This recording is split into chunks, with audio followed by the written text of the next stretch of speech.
Gimana kabarnya Ibu Endang hari ini? Alhamdulillah baik Pak. Alhamdulillah. Sehat. Sehat. Alhamdulillah. Sehat terus Bu Endang ya? Amin, Ya. amin.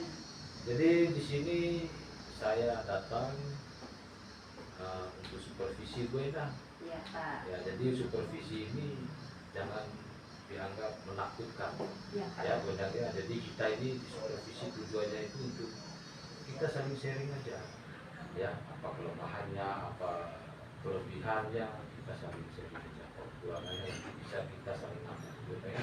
Jangan takut dengan supervisi. Iya Pak. Ya, itu bukan anggapnya supervisi itu menakutkan, jangan ya. Iya. Ya, supervisi nanti materi apa yang itu yang ajarkan di kelas? Ya, nanti saya akan mengajarkan materi tentang menceritakan kembali cerita fabel. Di fabel ya? Iya. Di apa fabel? Fabel itu cerita di mana tokohnya itu diperankan oleh binatang. Oh, iya. Mereka ini memiliki sifat seperti manusia. Oh ya. Kira-kira tujuannya Ibu Endang ini apa pembelajaran? Tujuan pembelajaran? Ya, tujuannya adalah yang pertama, siswa bisa mengidentifikasi unsur-unsur intrinsik yang ada di dalam cerita fabel. Ya. Kemudian siswa mengurutkan cerita fabel sesuai dengan alurnya. Dan yang terakhir, siswa bisa menceritakan kembali cerita fabel yang mereka dengar ataupun mereka baca. Ya, itu tujuannya. Iya, Pak. Bagus sekali. Ya, lantas dalam proses pembelajaran nanti area pengembangannya. Jadi apa yang ingin Ibu Endang capai dalam pembelajaran? Ya, area pengembangannya nanti tuh anak-anak akan mengembangkan tentang nilai moral apa yang ada di dalam cerita ini yang bisa mereka pelajari. Iya. Kemudian alur dari cerita itu apa. Ya, ya Bu ya, kita sampaikan. Nah, ini strategi apa yang Ibu Endang lakukan agar dapat tercapai nanti pada waktu Iya. pembelajaran di kelas? Nanti di kelas saya akan menggunakan pembelajaran yang berdiferensiasi dan pembelajaran KSE. Terus apa alasannya memilih pelajaran diferensiasi dan KSE ini? Ya, karena dengan pembelajaran berdiferensiasi ini siswa itu bisa mempermudah saya dalam mengajar. Seperti yang kita ketahui, siswa dalam satu kelas ini punya bakat dan minat yang berbeda-beda. Ya, ada siswa yang kinestetik, Ya. ada yang suka audiovisual, Ya. ada yang suka menggambar. Ya. Jadi nantinya mereka akan dikelompokkan sesuai dengan minatnya masing-masing. Dengan begitu proses pembelajarannya bisa berjalan dengan lebih lancar, Pak. Ya, mudah-mudahan Iya. nanti di kelas berjalan dengan lancar Bu ya. Iya, amin. Ya, sekali lagi saya minta jangan supervisi ini jangan menakutkan ya Bu. Iya, Pak. Ya, tapi kita saling sharing aja ya. Mungkin itu aja Bu Endang, makasih Ya. banyak. Terima kasih, Ya. Pak. Ya. Ya anak-anak, hari ini kita akan belajar menceritakan kembali cerita fabel. Tapi sebelum itu ibu mau tanya, apa sih cerita fabel itu? Ada yang masih ingat nggak? Siapa masih ingat? Saya Bu. Ya, Dimas, silakan. Cerita fabel merupakan cerita yang dipelani oleh hewan yang memiliki sifat manusia. Ya, betul.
baik. Di singa dan tikus suatu hari hiduplah singa yang sombong dan ditakuti oleh penghuni hutan. Karena tubuhnya besar. Ada seekor tikus yang membangunkan singa saat tidur, lalu singa marah dan mau memakan tikus. Ya, tepuk tangan untuk kelompok 2. Ya, anak-anak, pelajaran kita hari ini sudah selesai. Tapi sebelum itu, Ibu mau minta satu orang untuk menyimpulkan apa pelajaran yang sudah kita pelajari tadi. Angkat tangan. Ya, Humaira. Hari ini saya belajar bahwa tentang untuk menjadi orang yang baik dan saling menolong, tidak sombong. Ya, tepuk tangan untuk Humaira. Catatan saya mengenai refleksi apa saya bisa lihat tadi Ibu Enda mengajar bagus sekali. Terima kasih, Karena Pak. karena sesuai dengan pemetaannya, sesuai dengan minat dan bakat siswa. Iya. Jadi ada yang audiovisual Bu ya, ada yang hobi gambar. Nah, ini luar biasa. Jadi anak-anak saya lihat tadi itu senang sekali. Ya. Nah, jadi ini sesuai dengan apa namanya? Metode diferensiasi pas sekali Iya. dengan KSE tadi. Jadi emosional anak-anak itu dijaga. Jadi di apa namanya di menisir. Jadi tidak terjadi hal-hal yang tidak diinginkan lah, apa dia nakal di kelas. Iya. Jadi bisa diatasi. Terus Ibu Ena juga tadi melakukan sistem top ya. Iya. Jadi ini Stop. ya sistem top. Jadi ini luar biasa. Jadi untuk mengembalikan emosional anak itu bisa tenang. Yang kedua ada ice breaking Pak, itu ya. Iya. Ice breaking Semangat. ini ya, jadi anak-anak itu senang kembali untuk menerima pelajaran Ibu Ena ini luar biasa bagus sekali benar ya. Pak. Ya. Jadi selama Anda melakukan pembelajaran tadi apa ada hambatan? Jadi Ibu Ena Iya. rasakan? Ada hambatan seperti ini kan baru pertama kali saya menggunakan metode berdiferensiasi Iya. sama KSE ini. Jadi hambatannya belum maksimal ya Pak dalam penerapannya tadi. Ya, mudah-mudahan Iya. kedepannya bisa Iya. dimaksimalkan lagi. Iya, insya Allah. Ya. Apakah selama Ibu Endang mengalami Ibu Endang di dalam kelas itu apa pembelajaran tadi apa udah puas? Insya Allah puas, tetapi seperti yang saya katakan tadi, Iya. untuk kedepannya saya akan berusaha untuk lebih baik lagi. Saya akan belajar lebih banyak lagi, Pak, Oh iya. untuk memperbaiki hal-hal yang saya rasa kurang tadi. Iya, Tapi sejauh ini sih sudah puas, Pak.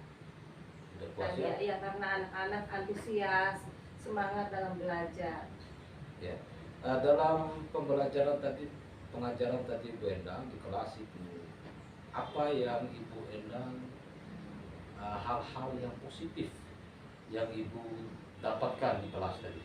Hal-hal yang positif yang saya dapatkan tadi itu semangat dari siswa itu. Oh iya. Yang kalau belajar sebelumnya anak-anak kurang bersemangat karena metodenya monoton. Kalau tadi metodenya sudah banyak ya, ada yang pakai video, ada yang pakai gambar dan lain-lain. Jadi saya melihat antusias dan semangat dari siswa, Ya, iya. dan saya pun merasa senang. Oh, ternyata menyenangkan belajar dengan metode ini. Iya, metode diferensiasi dan Iya. KSE ya. Oh iya. Ini keuntungannya kalau kita belajar menggunakan metode KSE dan diferensiasi ini Iya. kita bisa memetakan anak-anak itu sesuai dengan hobi dan bakatnya masing-masing. Iya. Ya. Selanjutnya Bu, apakah ada yang ada yang Anda rubah dengan pembelajaran ini? Mungkin ada inovasi-inovasi baru. Kan itu kan hanya 3 macam aja tadi ya. Jadi ada nggak ya kedepannya Ibu Endang menerapkan inovasi baru untuk pembelajaran KSE dan diferensiasi? Iya, untuk kedepannya saya akan mencari metode yang baru ya Pak. Iya. Seperti misalnya kalau belajar fabel mungkin ada saya membaca, mendongengkan anak-anak Iya. metodenya. Jadi untuk kedepannya akan lebih beragam lagi. Saya akan mencari inovasi atau metode pembelajaran yang baru atau media-media yang baru. Misalnya belajar di luar ruangan, itu pasti menyenangkan idenya Bunda. Ya, Ya, terima kasih Pak. mudah-mudahan bisa terlaksana dengan Amin. baik. Insya Mudah-mudahan Allah. anak-anak kita menjadi orang anak-anak yang berguna nantinya. Amin. Amin. Ya, kita sebagai guru kan hanya menerapkan apa ya kita ilmu yang kita dapatkan Bu ya. Amin. Mudah-mudahan. Ya, terima kasih. Mungkin itu aja Ibu Ena. Terima kasih Dari banyak saya, Pak ya. sudah mensupervisi saya. Ya, kita. Jadi saya mendapatkan banyak masukan. Alhamdulillah, saya juga terima kasih banyak Bu Enda Iya. dapat ilmu baru dari KSE dan Universitas. Terima kasih banyak.